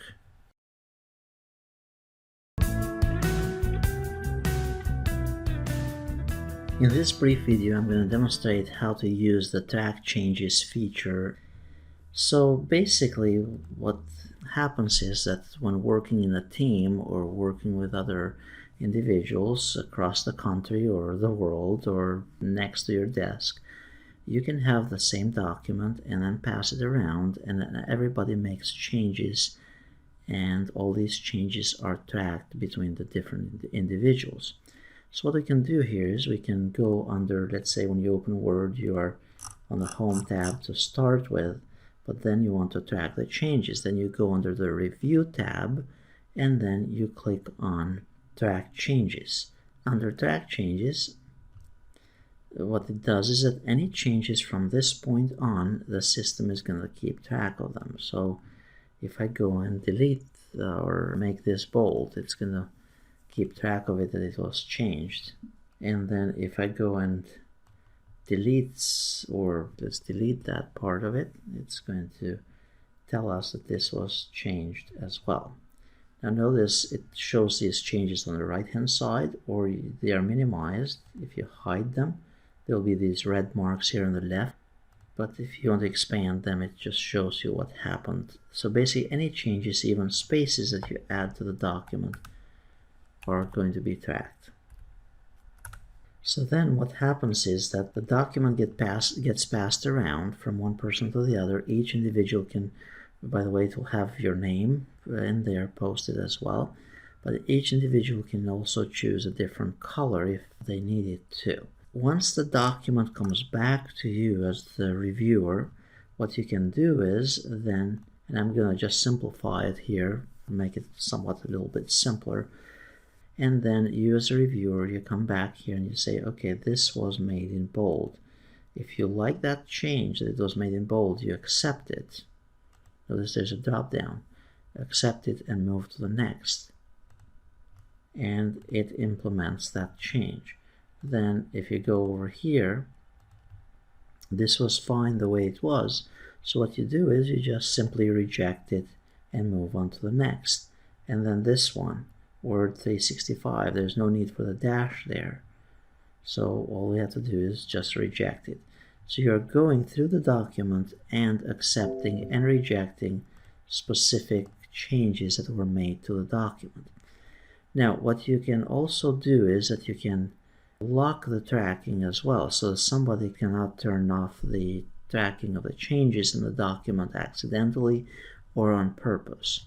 And the way you do that, you just simply click in there, put a password, and then if somebody wants to turn it off, they can't until they enter that password. Now this next thing is very important for you before you send the document around outside of the organization particularly.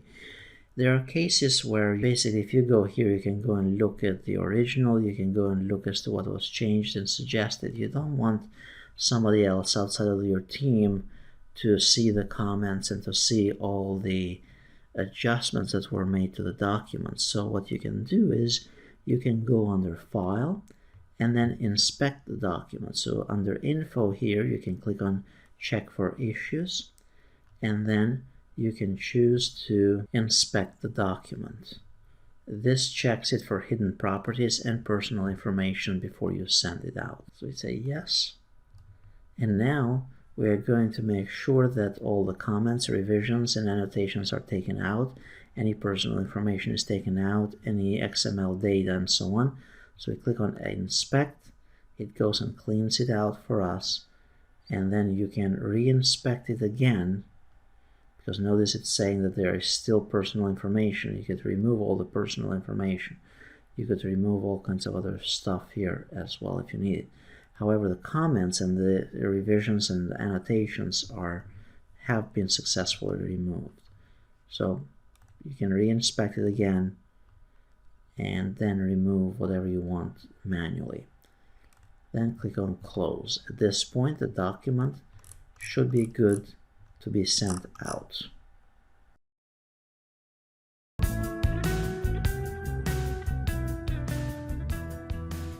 In this brief session, I'm going to demonstrate how to use the compare feature between documents between two documents in Word 13 or Word 365. So let's say this is one of my documents here. I'm going to save it. And I want to compare this with another version of another document. So what you do is you click on, we are in the Home tab at this point. We want to go under the Review tab, and then we click on Compare. We want to compare two versions of a document. So we're going to put the original document here on the left, and the original document is version 2. So I need to find it. In this case, I can't see it over there, so I'm going to, here it is. This one is the original, and the revised version is the modified version 2. I'm going to check it for all of these properties, whether tabs were added, tables, fields, anything. And then I click OK. At this point, this is a combined view showing the changes between one and the other. So notice the word more effectively, here it was deleted. And if we keep on scrolling down, display, the word display was deleted as well. The word editing was deleted, and so on. So I just changed a couple of the words in this case. The other thing that you can do is you can go here under Compare, and then under Show Source Documents, you can click on Show Both of them. And then we'll be able to see them side by side as to what was changed in each one of them.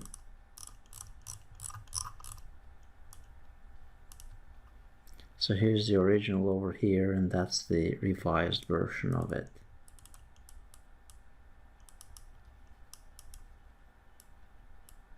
Notice the word more to communicate.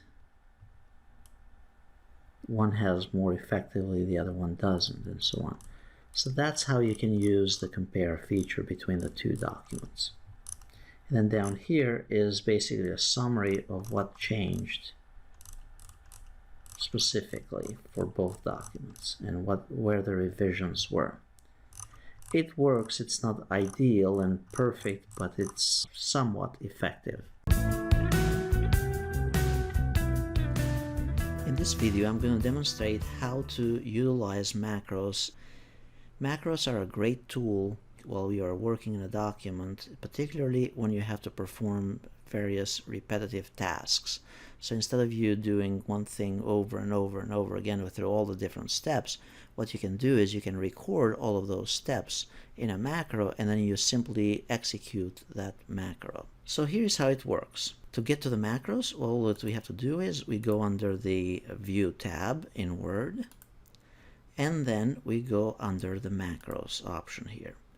Then we click on Record Macro. In this case, I'm going to record bringing up labels, for example, label Avery 5160. So instead of you having to do all of those steps time after time, you simply execute the macro. So we click here on Record Macro, and then we'll give it a name. Now, it says that assign macro to, you can assign the macro to a specific button, which would be an icon here somewhere in the Quick Access toolbar or somewhere. So you can assign to this macro a button or a keyboard shortcut. So in this case, I'm going to assign a button, and then notice it says new macro, macro 1. You can change the name if you'd like.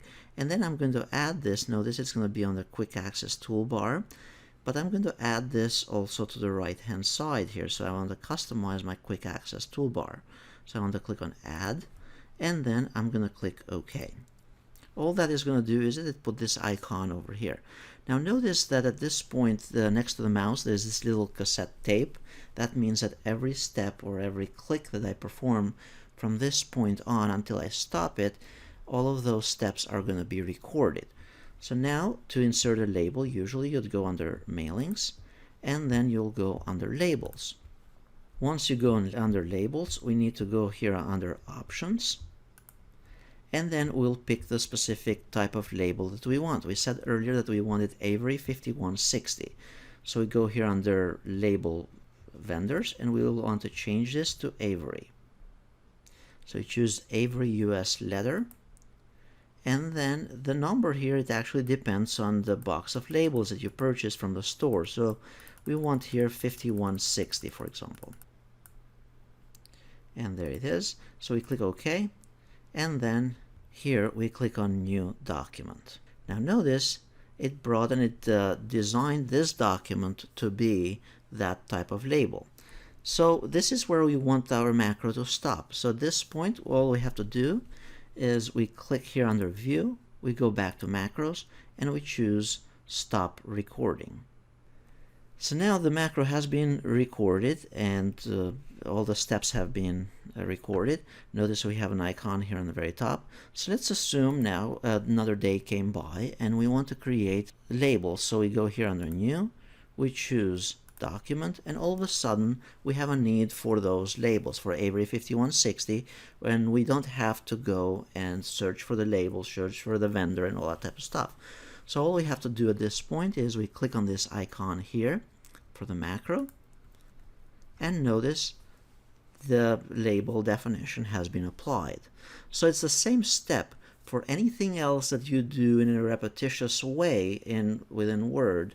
All of those steps, you can record them exactly the same way. You can use macros to open a file from a specific location, or you can have it to create labels or put headers, footers, or whatever else that you do within Microsoft Word. So hopefully this was helpful, and that's how you record a macro in Microsoft Word.